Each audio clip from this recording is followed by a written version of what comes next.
오늘은 이제 코로나 바이러스하고 연관된 거라서 아마 과학 이야기가 좀 들어갈 텐데, 이 화면에 보시듯이 좀 모르는 거 있으면 그냥 넘어가도 됩니다. 뒷부분에 이야기할 게 중요하니까요. 그래도 백신 개발 얘기는 좀 해야 될 듯 하거든요. 그래서 요즘 새로운 백신이 벌써 접종한 지 2주일이 벌써 넘었으니까요. 그래서 새로운 백신 개발이 과거와 다르다. 그래서 RNA 백신이 어쩌고저쩌고 그런 얘기 많이 들으셨을 거예요. 그러면은 기존 백신은 뭐냐면은, 어, 이런, 왼쪽 아래에 있는 사진처럼 이게 이제 질병 바이러스인데 그 질병 바이러스 전체를 독성을 약하게 하거나 아니면은 사멸화시켜가지고 그것을 인체에 투여를 한 다음에 몸에서 자연 항체를 만들어내는 그러한 과정이죠. 근데 이번 백신은 그런 과정이 아니라 요 겉에 붙어 있는 이 질병 바이러스 겉에 붙어 있는 이거 돌기라고 그러는데 어디서 스파이크 단백질이라고 한번 들어보셨을 것입니다. 이 돌기 부분이 있기 때문에 바로 얘네들이 우리 몸 세포 안으로 들어갈 수 있는 거거든요. 그러니까 얘네들 돌기를 작용을 못하게 하면 얘네들이 우리 몸 세포 속으로 침입을 못합니다. 그게 바로 RNA 기반 백신 개발 지금 하고 있는 벌써 하고 있는 게 아니라 접종을 시작을 했으니까요. 그래서 요 RNA라고 DNA는 많이 들어보셨는데 RNA는 DNA를 풀어놓은 거라고 생각을 하면 됩니다. 풀어놨기 때문에 그 껍질이 없어요. 그래서 이 RNA를 씌우는 지방 껍질을 이제 씌우는데 이 지방 껍질을 씌우는 그 크기가 나노 크기라서 이게 기술적으로 굉장히 어렵고 이것 때문에 이제 백신 개발에 시간이 이제 많이 걸린 거죠. 그래서 이 지방 껍데기 RNA를 싼 이 껍질이 있어야만 이 세포가 이 백신이 우리 인체 속으로 들어가서 인체 속으로 들어가면 이제 세포 안에 리보솜이라고 하는 그 RNA를 복제하는 공장 역할을 하는 게 있는데 거기서 이 외부에서 들어온 이 RNA를 이론적으로 무한 복제를 합니다. 그러면 이 RNA라는 건 뭐냐면 우리가 시금치국을 만들고 싶으면 인터넷에서 시금치국 만드는 레시피를 찾아서 만들지 않습니까? 그래서 레시피라고 하는 것은 시금치를 만들기 위한 모든 정보가 다 있는 거죠. 마찬가지로 RNA라고 하는 것은 이 돌기, 이 스파이크 단백질을 만드는 레시피에 해당하는 겁니다. 그러니까 RNA를 많이 만들면은 이 돌기가 이제 생산이 되는 거죠. 이게 스파이크 단백질을 생산이 되면은 이게 세포 밖으로 나오면 우리 몸에 이 림프액들이 그걸 잡아가지고 우리 몸에 나의 세포가 마치 외부 이물질처럼 변신을 하고 이 빨간 모양으로 된 이런 것들을 세포 밖에다 내서 가지고 한번 나를 잡아봐라라고 하는 식으로 이제 보여줍니다. 그러면 이게 그때 이제 모르셔도 되는데 B세포, T세포라고 하는 면역세포가 이제 항체를 생성을 해가지고 이 항체가 바로 외부에 들어오는 질병 바이러스의 이 돌기, 이 빨간 부분들에 탈싹 달라붙어 가지고 이 기능을 이제 못하게 하면은 결국 이제 우리는 백신을 통해서 항체가 생겼다 이렇게 이야기를 하는 건데 얘기 들어보셨겠지만 이제 이게 한 번 맞는 게 아니라 두 번 이렇게 맞잖아요. 그 2주에서 한 4주 정도 후에 한 번 더 맞습니다.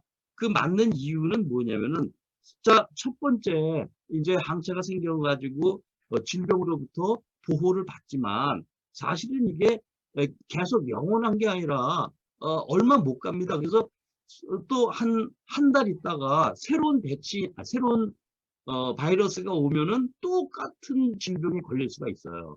그래서 두 번째 2주에서 4주 후에 한 번 더 맞으면은 얘는 이 면역세포들이 이 밖에서 들어온 외부 이물질, 즉 이번엔 코로나 바이러스의 이 돌기세포들을 기억을 다 합니다, 전부 다. 이게 굉장히 신기한 일인데 그것까지 뭐 자세하게 설명을 할 수는 없고 그래서 지금 우리가 맞는 백신이 지금 영국이나 미국이나 벌써 백신 접종을 시작을 했죠. 이게 얼마까지 이 면역을 지탱해낼 수 있을 것인가 아직 잘 모릅니다. 지금 실험적으로 한 거는 3개월까지 지탱할 수 있는데 그 이유는 뭐냐? 3개월 전에 주사를 맞은 사람이 지금까지 이 코로나 바이러스에 안 걸렸기 때문에 3개월이라는 숫자고, 희망상으로는 독감 바이러스처럼 1년 정도는 갔으면 좋겠다라고 희망을 하죠, 과학자들은. 더 좋은 희망하는 사람들은 홍역 바이러스처럼, 홍역 바이러스 한 번 어렸을 때 주사 맞으면 평생 면역이 가죠. 마찬가지로 상당 기간 오랫동안 면역이 갔으면 좋겠다라고 하는 희망 섞인 이야기도 하지만, 어쨌든 면역 기간이 얼마인지 잘 모릅니다. 몰라도 단기간에, 즉 한 5개월에서 8개월 사이에 많은 인구들이 맞으면은 이론상으로 이제 이 바이러스로부터 해방될 수 있는 그런 기회가 생기는 거죠. 자, 오늘 그런 이제 과학적인 얘기보다 철학적인 얘기 혹은 사회학적인 얘기를 하기를 원해서, 이 면역학이라고 하는 건 뭐냐면은, 우선 제가 이 이야기 하기 전에 철학하는 사람이 갑자기 이런 얘기를 하나, 그리고 또 두 번째, 이런 얘기를 해도 될 만한 공부를 한 사람인가 질문하는 사람, 의심하는 사람들이 많아요. 저는 이제 한철원에서 30년 가까이 있었고, 또 대학 강의 경력 30년 동안 하면서 믿지 않으시겠지만 전공 교과목을 가르친 적이 한 번도 없습니다. 그런 기회가 없었죠. 마찬가지로 한철원 내부에서 우리 친한 우리 회원분들 많이 지금 여기 와 계시지만, 제 전공이 뭔지 정확히 아시는 분도 없어요. 왜냐하면 제가 제 공부 전공에 대해서 이야기할 기회가 없었으니까요. 그래서 저는 이제 과학 철학 중에서도 생물학과 의학이고, 그 중에서도 진화론과 관련된 것입니다. 요 지금 진화론 얘기하려고 그러는데요. 그렇게 공부하다 보니까 이제 작년에 2020년에 의학에 관한 책을 냈고, 그 책 안에 한 챕터가 면역학의 철학이라고 하는 부분인데, 그 부분에 이제 코로나 바이러스를 언급했고, 바로 그 이야기를 오늘 이제 좀 합니다. 그래서 그 면역학의 핵심은 뭐냐면은 셀프와 난셀프, 나와 타자 간의 관계가 어떤 것인가라고 하는 거를 이야기하는 거거든요. 좀 더 쉽게 얘기를 한다 그러면은, 자기가 자기를 구분을 못하면 난리가 나죠. 자기가 비자기를 구분 못해도 안 되고, 비자기가 자기를 구분 못해도 안 되고, 비자기가 비자기를 서로 구분할 수 없어도 문제가 될 겁니다. 예를 들어서 말은 어렵게 했지만, 자기가 자기를 구분 못하는 것 중에 대표적인 게 이제 자가면역 질환입니다. 그래서 천식이나 이제 류마티스 같은 거죠. 혹은 알러지도 마찬가지고, 피부 트러블 생기는 것도 마찬가지고요. 이게 뭐냐? 자기가 공격해야 될 외부 이물질을 공격하지 않고 자기가 자기 세포를 공격하는 게 바로 전형적인 게 이제 류마티스죠. 그래서 또 하나는 뭐냐? 자기가 비자기를 공격해야 되는데 비자기가 살짝 숨어가지고 비자기가 변신을 해서 자기처럼 행동을 해요. 스파이죠. 그래서 자기가 비자기를 공격 못하는 게 바로 HIV, HIV 뭐죠? 에이즈 질병입니다. 그래서 이 면역학은 자기와 비자기 사이의 문제가 굉장히 저거한 거. 그래서 이 면역학의 이제 이 자기와 비자기 개념을 얘기한 사람이 이제 1960년 노벨 생리학상을 수상한 버닛이라고 하는 사람인데, 처음에 이게 메타포로 시작했거든요. 지금은 이제 셀프와 난셀프가 메타포가 아니라 이제 면역학 교과서의 정식 용어로 등장을 합니다. 여기에 이제 핵심은 뭐냐면은, 어떤 것도 이 셀프가 보존된 자기 이 아이덴티파이를 가질 수 없다, 자기 독립성을 가질 수 없다라는 게 이 면역학적 자기 비자기의 가장 핵심입니다. 그래서 우리 또 생물학적으로도 자기 몸속에 외부에서 들어온 비자기가 자기로 변신하고 자기가 비자기로 변신하는 그러한 그 과정이 이제 면역학의 핵심입니다. 그래서 그런 걸 이제 자세히는 뭐 얘기는 못 하겠고요. 그다음에 두 번째로는, 우리가 지난번 우리 줌에서 학술대회 할 때도 조선 20세기 초반에 조선 사회에서 진화를 어떻게 받아들이는가, 그런 게 주제가 됐었는데, 그동안 100년 동안 특히 사회과학에서는 찰스 다윈의 진화론이 하나 뭐냐 경쟁이론, 생존 경쟁이론으로만 이제 해석이 되어 왔었죠. 거기다가 약육강식론으로 해석이 되어 왔습니다. 찰스 다윈의 진화 종의 기원에서는 약육강식이라는 말은 한 번도 나오지는 않습니다. 생존 경쟁, 이 경쟁의 논리가 이제 진화론을 전부 이야기하는 걸로 보여지지만 실질적으로 종의기원 1859년 종의기원에서는 이 생존 경쟁보다 공생 논리가 훨씬 더 많이 나옵니다. 그래서 진화론은 우리가 보통 알고 있는 경쟁의 논리와 그것 외에 공생 혹은 협동의 논리가 그 이상 더 많이 있다라는 것을 바로 이 면역학에서 아주 두드러지게 이제 나타납니다. 예를 들어서 지금 저만 해도 1년에 한 번씩 꼬박꼬박 감기에 걸리는데 저는 감기를 걸렸어도 지금은 좀 퇴직하고 좀 한가하지만 저는 항상 바빠가지고 감기에 걸렸어도 강의도 해야 되고 이 사람도 만나야 되고 저 사람도 만나야 되고 다 활동을 한단 말이죠. 불편하지만 몸이. 그러면서 나는 뭐냐? 내가 만난 김세설이야 선생님한테 감기균을 옮겨주는 거예요. 같이 세미나 하면서. 그러니까는 이 감기 같은 이 질병 바이러스는 스스로 약한 독성으로 스스로 돌연변이를 합니다. 그래서 그걸 이제 진화하면서 인간 사회와 그게 공존하게 되죠. 예를 들어서 천연두 같은 거는 신화치게 강해가지고 천연두에 걸린 사람이 몸이 아픈 채 어느 세미나나 강의할 수는 없겠죠. 그렇기 때문에 그런 독성이 강하면 강할수록 질병 바이러스 그 자체는 자기 전염력, 전파력이 굉장히 약해지고 있습니다. 그래서 우리는 인간의 입장에서 볼 게 아니라 만약에 바이러스 입장에서 본다 그러면은 전파가 그네들의 목적이기 때문에 스스로 자기 독성을 약화시키는 그러한 돌연변이한 게 선택이 되고 이게 바로 오늘날의 감기 같은 아데노바이러스이죠. 지금 코로나 바이러스도 아주 분명하게 지금 요즘 나오는 논문들은 거의 분명하게 99%가 이렇게 자기 독성이 약해지면서 오히려 그 전파력은 엄청나게 커지고 있다라고 이제 이야기를 하고 있죠. 그래서 바로 이게 이제 우리 입장에서는 그런 공생이 결코 좋은 것인가 나쁜 것인가 이게 불안정한 한마디로 얘기는 할 수 없지만 분명한 것은 이제 이 세상을 앞으로 살아나가기 위해서는 AI와 같은 그러한 기계적인 것과도 살아나가겠지만 생물학과도 살아나가야 되는 거거든요. 그래서 생물학적인 관점에서는 우리는 뭐냐?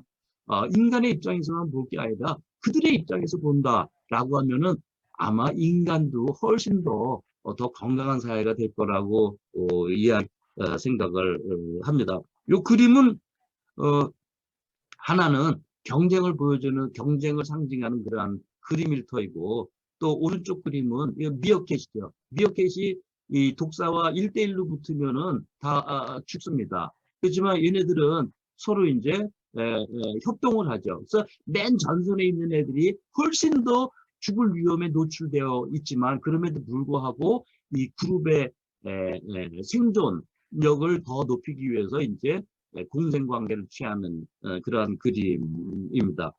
자, 마지막으로 뭐냐? 사회적인 측면에서 뭐 많은 사람이 이제 얘기를 했듯이 지금 감기 바이러스, 아데노 바이러스처럼 코로나 바이러스도 아마 약화는 된다 하더라도 그게 멀어진다 하더라도 새로운 종류의, 새로운 형태의, 새로운 변종의 생물학적 재난은 계속 산발될 것이다라고 하는 것은 이것은 부정할 수 없는 아주 분명한 사실입니다. 그다음에 두 번째, 우리 벌써 이제 저만 해도 저만 밖에 나가서 누구랑 소주를 한잔 하려도 할 수가 없죠. 그래서 집에 있으니까는 이게 여러 가지 뭐 잡생각도 나고 다 이렇게 고독을 아마 느끼게 되죠. 이런 거는 뭐냐? 오히려 저는 이런 우리가 이러한 외로움을 피하려고 하니까 그 외로움이 더 커질 수밖에 없는 거 아니겠습니까? 그래서 요즘 이제 이 면역학자나 바이러스 학자들이 이 외로움에 대해서 론리니스 혹은 아이솔레이션에 대해서 굉장히 많이 마치 인문학자처럼 많은 이제 발표를 합니다. 그래서 앞으로는 오히려 저는 이번 사태가 앞으로 올 인공지능 시대에는 어차피 이러한 외로움이 더 큰 외로움이 닥칠 수밖에 없을 텐데 그거를 좀 더 당겨가지고 외로움의 전초전을 맞이하는 거다라고 해서 그 외로움을 피할 수는 없다. 그렇기 때문에 외로움과 함께하는 방식을 어떻게 찾아나갈 것인가 라는 그러한 사회적인 문제를 던져주고 있는 것이고 이건 뭐 많은 사람들이 얘기하는 거죠. 세 번째 뭐 미네르바의 부엉이라는 말 많이 들어보셨는데 이 오른쪽 그림이 부엉입니다. 이게 보통 이게 이제 호모사피엔스가 그린 게 아니라요. 네안데르탈인의 동굴벽화거든요. 그 동굴벽 이 부엉인데 부엉의 굉장히 중요한 특징은 뭐냐면 왜 고대 인류가 이 동굴에다가 부엉이 그림을 그렸을까? 그 이유가 있습니다. 이 부엉이는 굉장히 신기한 동물이에요. 왜냐하면은 모든 동물 중에서 고개가 180도로 뒤로 돌아가는 게 딱 부엉이과밖에 없습니다. 물론 올빼미 합쳐서요. 그래서 이게 몸은 지금 긴 날개인데 이 머리가 뒤로 돌아와 있는 그러한 형상이거든요. 그래서 부엉이는 항상 이 신비의 대상을 넘어서서 항상 제의를 지낼 때 부엉이 상징들이 굉장히 많이 옵니다. 이것과 이제 해겔에서 말하는 미네르바의 부엉이와 뭐 직접 연관될 수 있는 건 아니지만 지나가다 한번 그림에 대해서 얘기를 해봤습니다. 어쨌든 이 부엉이의 그러한 철학적 상징은 이제 저녁이 되면서부터 이제 날개를 핀다라고 하는 게 저는 철학의 단점이 아니라 철학의 가장 중요한 장점이라고 생각을 합니다. 그게 바로 성찰이죠. 그래서 시간을 현재와 미래와 과거를 본다 그러면은 어차피 우리는 미래를 얘기하는 건 아니죠. 특히 이제 철학 인문학 하는 사람에서 이제 미래를 얘기하는 사람 미래학자라고가 있는데 그 미래학자는 반드시 의심해서 들어야 될 것입니다 아마. 그래서 미래는 얘기를 못한다 하더라도 현재를 한번 못 본 척해서는 안 된다라는 게 현대 인문학의 굉장히 중요한 과제라고 생각을 합니다. 그래서 제가 말을 직접 표현을 안 했지만 이게 지금 현재는 아마 과학을 상징하는 거라고 저는 이렇게 쓴 것이고요. 그리고 과거를 볼 수 있는 성찰력은 철학이라는 상징이라고 생각을 하고 제가 이거를 썼습니다. 그래서 여기 있는 한자를 회원 여러분들 모두 다 철학을 열심히 공부하시고 저도 물론 철학이죠.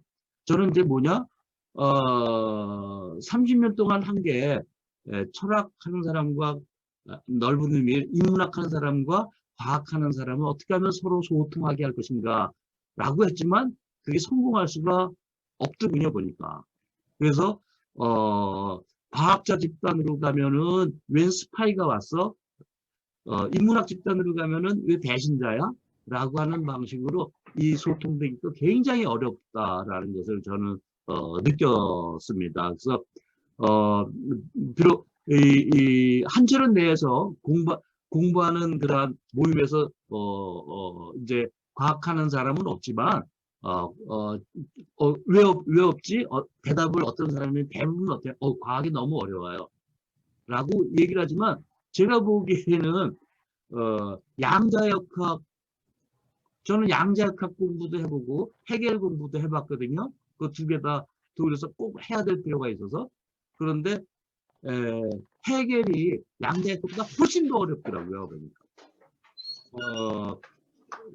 그래서 결국은 요점은 뭐냐면은 우리가 상대방의 학문을 다 이해는 못하더라도 이렇게 긍정적으로 수용하는 거라면 아마 조금 더 폭이 공부하는 폭이 좀 더 넓어지고 제가 맨 앞에서 말씀드렸듯이 좀 더 건강하다, 건강한 자아가 될 것이다라고 생각을 합니다. 여러분 지금 여기 많은 분이 오셨지만 여러분 주변에 지금 방에 다 혼자 계실 거 아닙니까? 방 안에 최소한 반도체가 500개 이상은 지금 다 있습니다.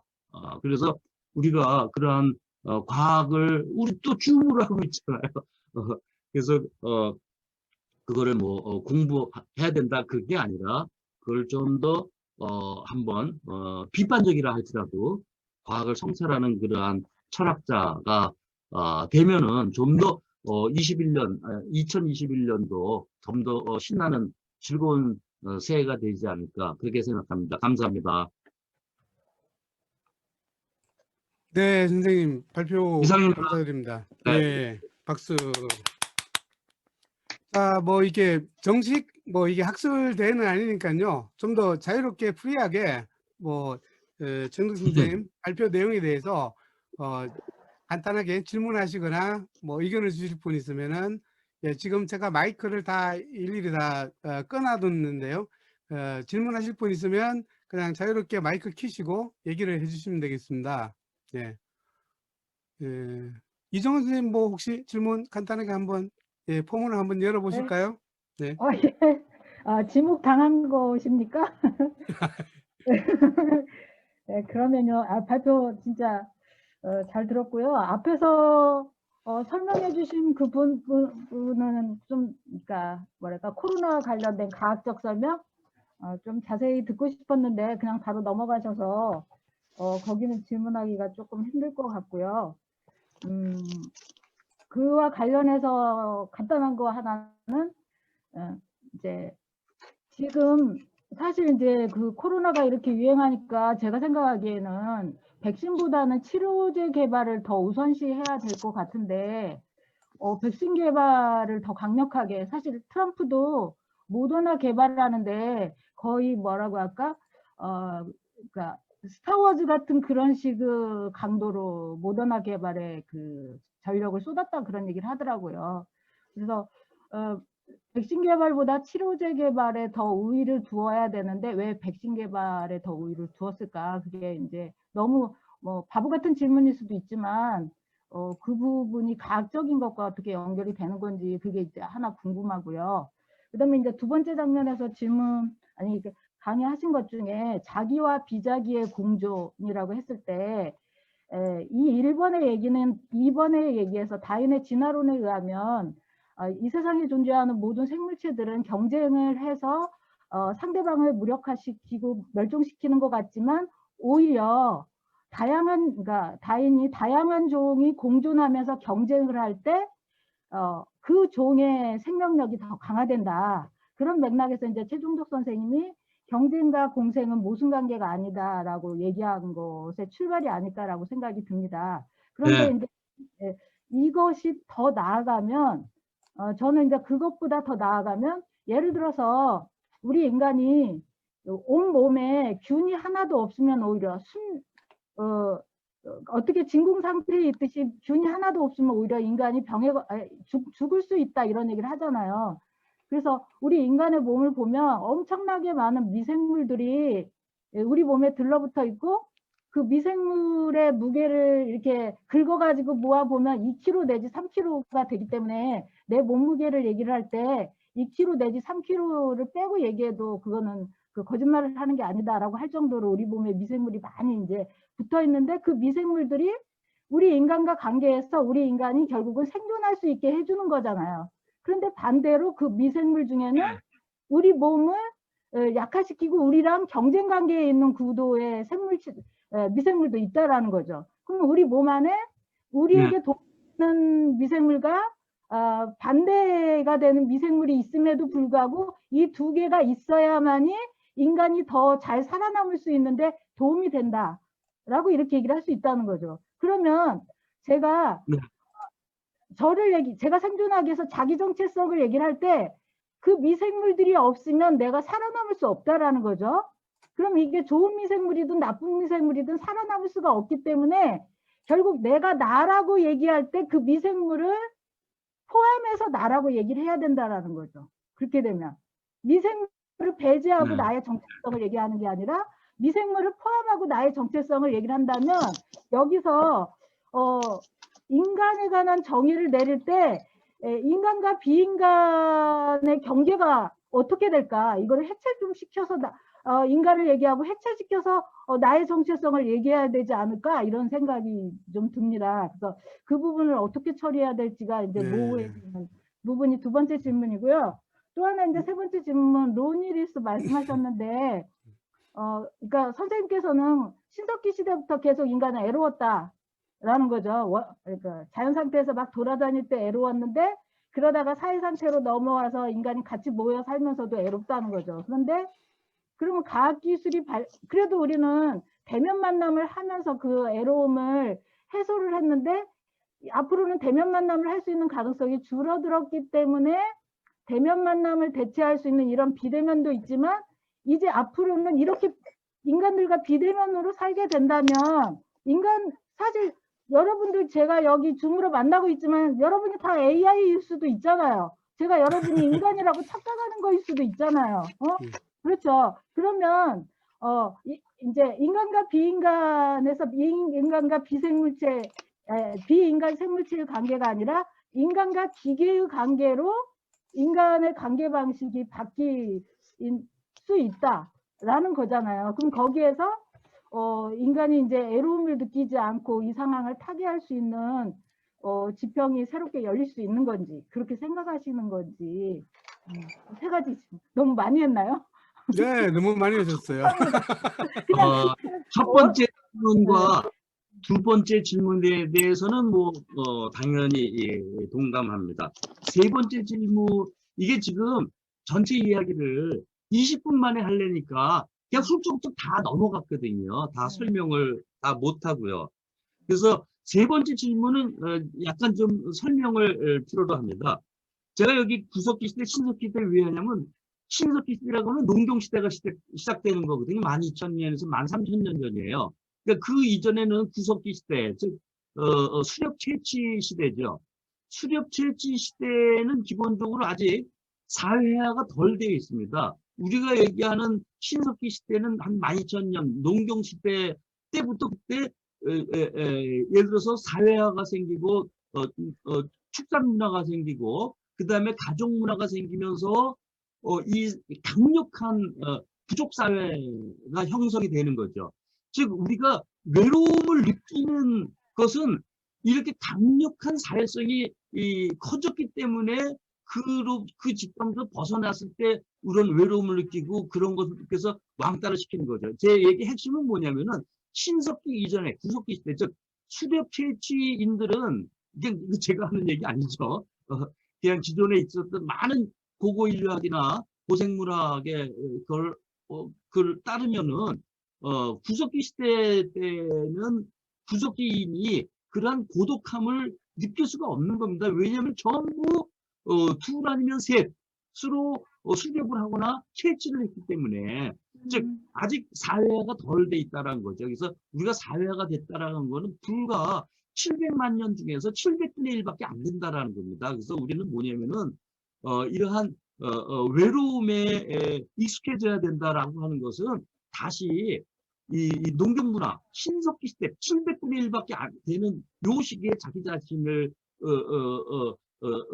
배속시키지 말고 그 더 긴 699만 년 동안의 구석기 시대인의 그 흔적을 자기 자신한테 한번 찾아보자라는 이야기입니다. 그리고 두 번째 우리 몸 세포가 60개 정도인데 지금 미생물수는 대충 사람마다 좀 다르지만 술 먹고 막 그러면 미생물수 확 줄어들죠. 특히 항생제 맞으면 미생물수가 확 줄어들죠. 네. 어느 정도로 줄어드냐? 우리 몸수 60쪽의 세포인데 우리 몸이 미생물은 200쪽의 세포 정도, 200쪽의 정도 됩니다. 어마어마한 많죠. 그래서 항생제 맞으면 약 한 4분의 3이 줄어들어요. 그건 심각한 거죠. 그래서 우리는 이미 외부 타자와 공존하고 있는 거는 생물학적으로는 너무 당연하다. 그래서 말씀하셨죠. 아까 자기와 비자기 사이에 그 경계가 모호하다라는 게 면역학적 자아론의 아주 핵심입니다. 그다음에 첫 번째, 왜 치료제는 안 하냐? 백신 개발은 전 세계에서 지금 10개 정도 연구소 기업이 하고 있습니다. 지금 치료제는 한 200군데 기업이나 연구소에서 하고 있어요. 그러니까는 훨씬 더 많이 하고 있어요, 치료제가. 한국 같은 경우에는 이제 한국은 백신 개발은 있지만 치료제 개발은 전 세계에서 아마 탑이라고 보면 됩니다. 치료제 개발도 치료제도 곧 나올 거예요. 그리고 백신도 지금 생산량이 딸리기 때문에 생산량이 딸리기 때문에 한국에서 OEM이라고 그러죠. 여기서는 이제 대신 그래서 물건은 OEM이라고 그러는데 여기서는 CM이라고 그럽니다. 즉 위탁 생산을 해야 되거든요. 전 세계적으로. 그 위탁 생산이 제일 기지가 지금 한국이에요. 그래서 백신 개발은 자체는 못하지만 그 생산 기지를 이미 갖고 있기 때문에 그래서 이거는 뭐 한국만 미국만 해도 유럽만 해도 또 중국만 해도 치료제 개발이 훨씬 더 많이 하고 있다. 그래서 그 두 개를 같이 하는 거지 백신만 갖고 이게 해결되지는 않습니다. 이상입니다. 네, 감사합니다. 네, 선생님. 예, 이종 선생님 질문 그리고 답변 감사합니다. 또 뭐 최동석 선생님의 강연 내용에 대해서 질문하실 분, 제가 예, 저 예, 질문 김강훈 있습니다. 선생님 질문 하실 거예요? 저입니다. 예, 김문경 선생님, 예, 예. 그렇지 않아도 이렇게 저렇게 해서 면역학 얘기를 미디어에서 이렇게 저렇게 보면서 좀 알아봐야겠다는 생각을 하고 있었던 중에 최 선생님 발표문이 와서 미루다가 막 읽는 중에 바파라는 집사람 성화 때문에 다 못 읽고서 강연에 참석을 했는데 아쉽게도 전체 설명을 좀 해주시기를 기대했는데 많이 잘라서 궁금한 게 읽으면서 생긴 궁금한 게 아직 많이 해소가 안 된 상태입니다. 그중에 한 가지로만 이렇게 요약을 해서 정리를 해서 질문을 드리고 싶은데 이를테면 어떻게 설명해야 할지 요컨대 핵심은 이겁니다. 누가 설명을 좀 하겠습니다만은 이제 메츠니코프의 세포 동력학의 존재론 혹은 인식론적 요점이라고 하는 것은 결국 자기와 비자기 사이의 경계가 불확정적이다 혹은 불명료하다 이런 거 아니겠어요? 네. 이런 선생님 발표를 보니까 그렇던데 이게 세포 단위에서 얘기를 한 건데 메츠니코프라는 사람은 이게 인간 전체로 무수한 세포로 구성되는 인간 전체의 자아 문제로도 확장해서 이해해야 하고 나가서는 인간들 집단 예를 들자면은 한철원 회원이라고 하는 집단도 괜찮고 사실은 중요한 거는 민족이라고 하는 집단이죠. 이런 집단의 자기 정체성 문제와 관련해서 문제로 확장해서 이해하는데도 무리가 없는지 하는 거를 질문 드리고 싶은데 여기 관련해서 중요한 키워드 중에 하나가 이 공생이라고 하는 선생님 말씀하신 공생이라고 하는 거예요. 제가 근대 사상사 공부를 시작하면서 느끼는 게 이른바 사회 진화론의 무지막지한 위력 이거 앞에 사람들이 지식인들이 꼼짝 못했다라는 생각이 들어요. 최근에 윤치호 일기를 읽고 있는데 여기도 여실하게 등장을 합니다. 왜 그네들이 이러저러한 사상적 불조를 겪게 됐는지 하는 것, 그 밑바탕에 사회 진화론적 세계관이 그네들에게 준 충격, 이것을 감안하지 않을 수 없다라는 생각이 드는데 하다못해 신채호의 경우도 신채호 민족주의라고 하는 것도 어쨌든 사회 진화론의 한편은 반항이면서 한편은 그것의 반영이죠. 반항이면서 반영이다라는 생각이 들어요. 근데 우리가 아나키즘 얘기할 때는 그런 투쟁 얘기뿐만이 아니라 크로포드킨의 상업 부조론 이런 거 있잖아요. 공생 얘기죠. 공생 얘기예요. 근데 크로포트킨의 상업 부조는 인간 종족 내부의 공생 얘기거든요. 근데 지금 선생님 얘기하시는 거는 인간과 바이러스와의 공생 얘기예요. 좀 달라요. 인류가 그 바이러스와 공생하는 것이 인류의 생존에 도움이 된다는 얘기인 건지, 그게 아니고 바이러스들끼리 혹은 인간들끼리의 공생이 필요하다, 상호 부조가 필요하다는 얘기인 건지, 이러저러한 것들이 제 첫 번째 드렸던 질문하고 연계돼서 좀 생각이 좀 복잡해지는데 선생님께서 좀 정리를 해주시면 좋겠다 싶습니다. 예, 선생님, 최종자 선생님 그 답변 드리기 전에요. 질문 하나 더 들어왔는데 질문은 더 이상 받지 않도록 하겠습니다. 원래 예정된 시간이 조금 더 길어졌는데 굉장히 활발한 토론이 예상보다 굉장히 활발하게 이어지고 있는데요. 예, 질문 하나 먼저 또 예약해 주신 분이 계셔서 예약은 전호곤 선생님이 예약해 주셨어요. 그러니까 전호곤 선생님 질문까지 좀 담으셔가지고 최종자 선생님이 김은영 선생님 질문과 최종덕 선생님의 질문에 답하고 마무리 짓는 걸로 하겠습니다. 자, 예. 그래서 근데 그거 말하려다가 안 좋아하신다 이러고 말 안 하려고 했던. 네, 제 시작할까요? 네. 저는 뭐 질문이라기보다는 아까 최정백 선생님께서 한철전에 들어와서 과학철학 전공자로서 함께 활동을 했는데 뜻대로 잘 안 되더라 그러셨거든요. 근데 이제 저하고는 이제 꽤 많이 같이 공부를 했죠. 제가 배웠죠. 그래서 뭐 진화론과 관련해서도 과천 국립과학관인가요? 거기서 뭐 발표한 적도 있고 다른 또 전공자들 모셔서 같이 이야기한 적이 많은데 이제 그 과정에서 제가 공부를 잘 못했던 것 같아서 그러시나 뭐 이런 생각이 들어서 좀 뜨끔했습니다. 근데 많은 경우에 이게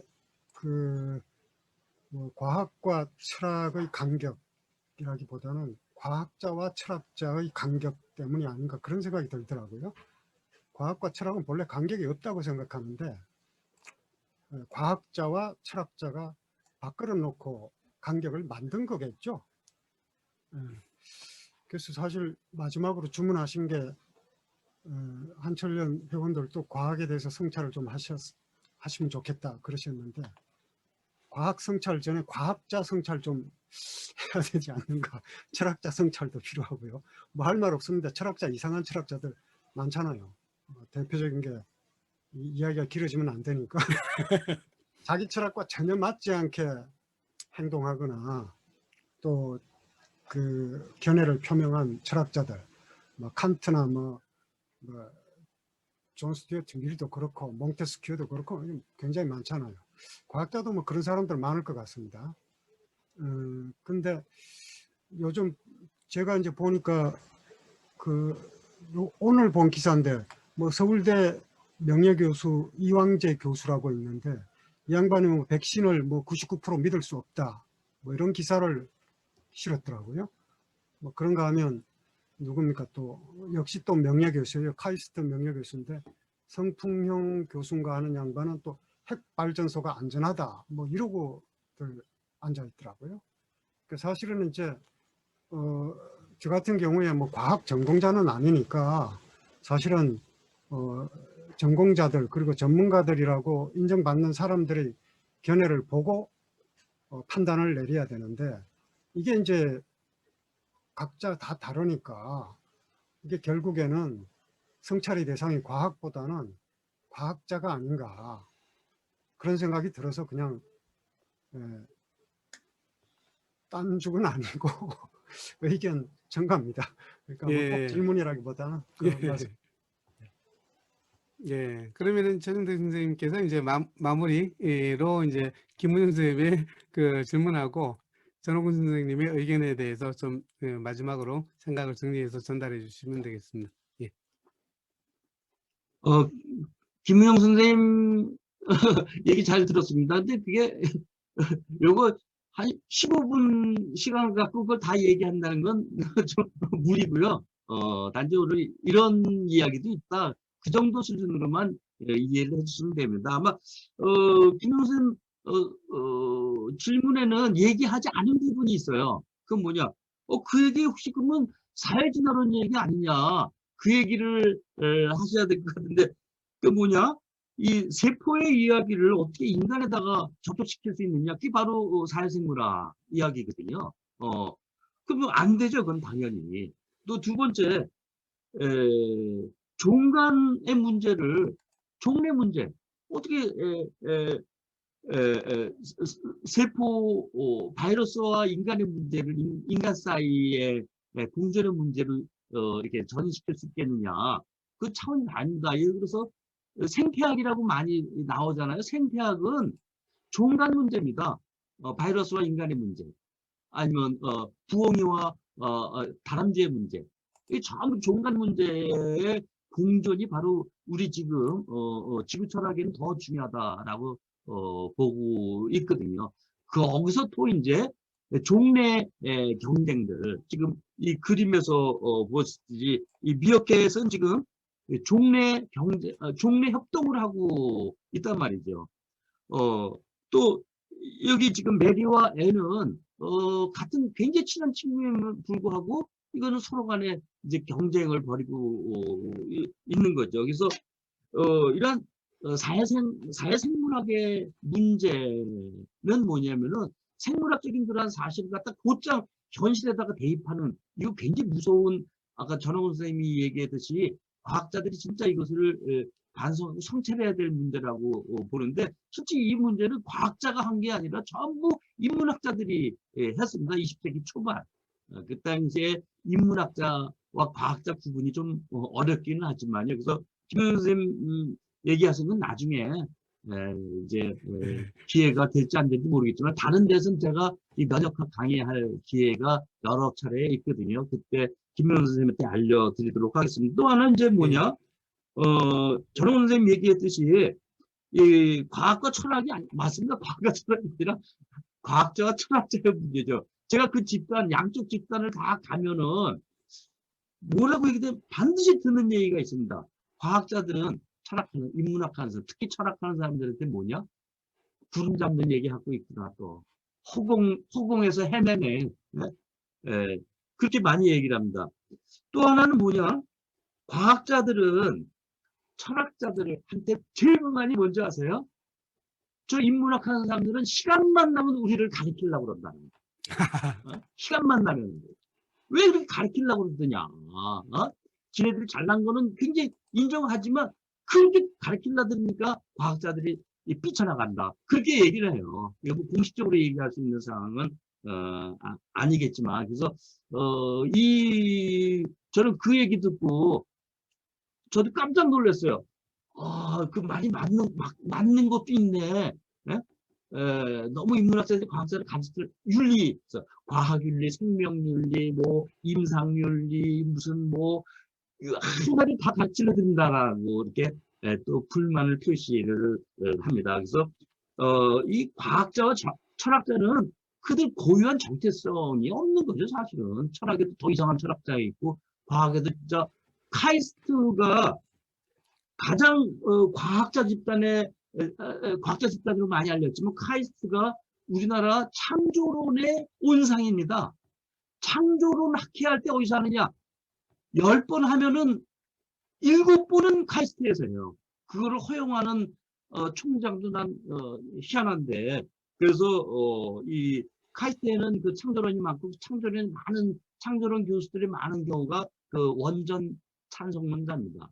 그래서 과학자를 몽땅그려서 다시요. 철학자를 몽땅그려서 얘기할 수 없듯이 과학자도 몽땅그려서 한마디로 그들의 정체성을 얘기하기가 굉장히 어렵습니다. 그것을 잘들 서로 간에 그러한 대화는 굉장히 여전히 제일 중요하다. 그런 폭넓은 이야기로 마치도록 하겠습니다. 예, 감사합니다. 이상. 예, 감사합니다. 박수. 예.